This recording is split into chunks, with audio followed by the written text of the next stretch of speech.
बहुत अहम है। ऋषिकेश ना कोई कॉन्फ्लिक्ट की बात कर रहा है, ना कोई कंफ्यूजन की बात कर रहा है, लेकिन ये सवाल जरूर उठ रहे हैं कि जो इम्पोर्टेंट और अहम मिनिस्ट्रीज हैं इस बार वो बीजेपी के कोटे में जा चुकी है। सबसे अहम होम मिनिस्ट्री जिसे 20 सालों से नीतीश कुमार चला रहे थे, चाहे गठबंधन कोई भी हो, सहयोगी पार्टी कोई भी हो, वो भी इस बार उनके पास नहीं है, जेडीयू के पास। नाउ ऋषिकेश, देखिए, मकसूद कहने वाले तो यहाँ तक कह रहे हैं कि अगला 15 अगस्त को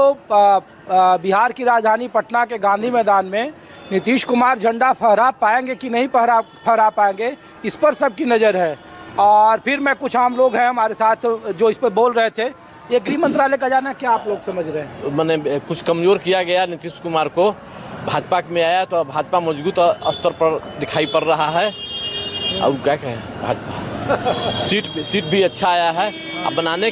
अकेले बनाने के समक्ष है, बाकी अभी तो ढो रहा है नीतीश कुमार के 20 सालों से। इसको ढोना नहीं चाहिए, अकेले ही बनाना चाहिए। देखिए, ये आम लोग हैं और जब हम लोग रिपोर्ट कर रहे हैं तो ये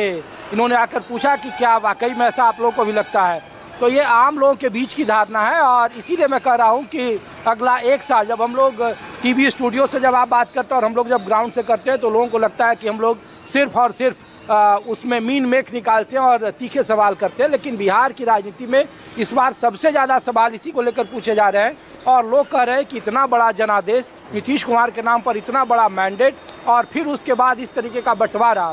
तो इसके पहले इसको लेकर कई तरह के किंतु परंतु जैसे चीज़ों को परवान चढ़ाया जा रहा था। ये अलग बात है कि वो सामने नहीं आ रहा था और नीतीश कुमार के स्वास्थ्य को लेकर जो सवाल उठ रहे थे वो चुनाव के आखिरी तक वो बंद हो गए और 10,000 रुपये पेंशन, 125 यूनिट बिजली, जातीय समीकरण पर आकर टिक गए थे। लेकिन जो एयरपोर्ट की घटना हुई शपथ ग्रहण समारोह के बाद वो सब जगजाहिर है और ये पूरे बिहार के राजनीतिक गलियारों में इस बात की चर्चा है।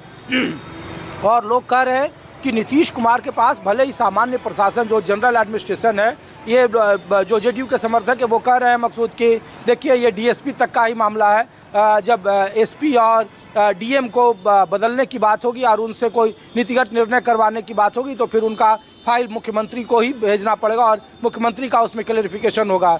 लेकिन ये सिर्फ और सिर्फ कागजी बातें हैं। ये बातें बिल्कुल स्पष्ट है कि गृह मंत्रालय का सम्राट चौधरी के पास जाना और बार बार जो हम लोग कह रहे हैं कि महाराष्ट्र का फार्मूला बीजेपी ने बिहार में लाया और जो उत्तर प्रदेश से सीख लिया है बीजेपी के शीर्ष नेतृत्व ने कि केशव मौर्य, क्योंकि देखिए कुशवाहा यहाँ मकसूद जो जानने वाले राजनीति को हैं वो इकलौता ऐसा फैक्टर है कि यादवों के बाद अगर सबसे असरदार और सबसे ज़्यादा एकजुट और लंबंद होकर वोटिंग करता है तो वो यही समाज है। फॉरवर्ड पहले ही भारतीय जनता पार्टी के साथ है सवर्ण मतदाता और कुशवाहा को लेकर जो 2020 में जो डेंट हुआ था, बिखरा हुआ था, उसका नुकसान उठाना पड़ा था और ये बात बखूबी जानती है भारतीय जनता पार्टी, इसीलिए सम्राट चौधरी को आगे किया है। और अब गृह मंत्रालय देने का मतलब ये साफ है कि आने वाले वक्त में सम्राट चौधरी अगर परिवर्तन हुआ, नीतीश कुमार के विकल्प खोजे जाएंगे तो सम्राट चौधरी सबसे प्रमुख दावेदार है और उनका एक तरह से ये ट्रेनिंग पीरियड कहा जाएगा कि आगे आप गृह मंत्रालय के तहत देख लीजिए कि कैसे